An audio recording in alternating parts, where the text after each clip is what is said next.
Hey guys, in this video, I will show you how to delete your Temu browsing history. Alright, so let's begin with then video.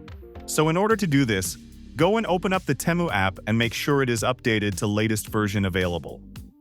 After that, sign into your account, and you will be redirected to the home page of Temu app, where you can find different product to buy. Once you are on the home page, then what you want to do is click on You in the bottom. Now from here you will see your browsing history. If you now click on Browsing History, you will then here see your browsing history. And what you can then do is click on the three dots next to any of these and click Delete. And you can do this with all of them. And then after doing that, you will have deleted your browsing history. So that's basically how you can delete your Temu browsing history. So that's all for this video. Consider subscribing if you find it helpful, and I'll catch you in the next one. Thanks.